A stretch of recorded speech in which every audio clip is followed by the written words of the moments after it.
মিথ্যা, অবশ্যই মিথ্যা, অবশ্যই মিথ্যা।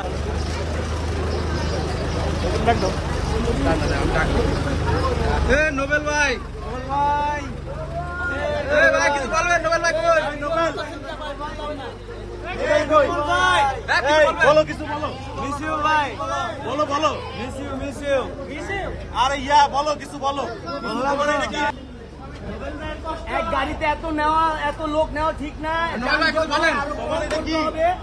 এই গাড়িতে আপনি 10 জনের গাড়িতে এই যে 50 জন নিচ্ছে, এগুলো ঠিক না। আমরা ধর্মী আগে নোবেল কথা কও। আবেদন করি যে আরো সুবিধা দেওয়া হোক। এটা বলো। মিথ্যা, অবশ্যই মিথ্যা, অবশ্যই মিথ্যা। বিয়ে করবে নাকি আবার? কেন? আমাদেরও দায়িত্ব দেন। হ্যাঁ, আজকে যে ঘটনাটা হয়েছে, নোবেল এসেছিলেন এবং আমি এসেছি। আমার আইনজীবী, নোবেলের আইনজীবী আসলো। আসার পর তাদের দুটো কথা হওয়ার পর বিজ্ঞ আদালত সব কিছু দেখার পর তিনি হচ্ছে যে জামিন বাতিল করা মঞ্জুর, আমাদের যে আবেদন ছিল সেটা তিনি হচ্ছে যে মঞ্জুর করেছেন এবং জামিন বাতিল হয়েছে।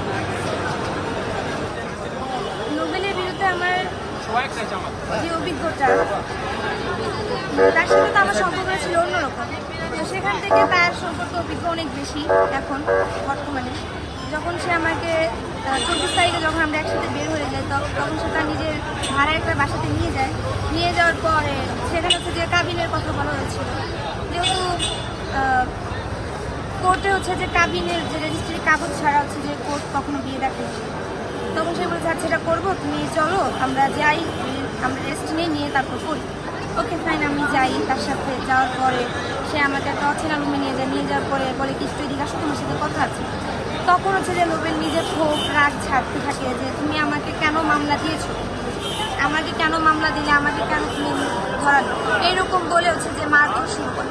বলে আমি বললাম যে তুমি তো আমাকে নিজেই বলেছো, আমি তোমাকে কোনো শর্ত বা তোমাকে সব কিছুই বলিনি, তুমিই বলেছো আমি নতুন করে সংসার করতে চাই, আবারও আমি হচ্ছে যে কাবিন করবো, এইরকম। আমি তো কিছুই বলিনি। তখন হচ্ছে যে মারধরের বিষয়টা চলে আসে। নোবেলের যিনি বর্তমান স্ত্রী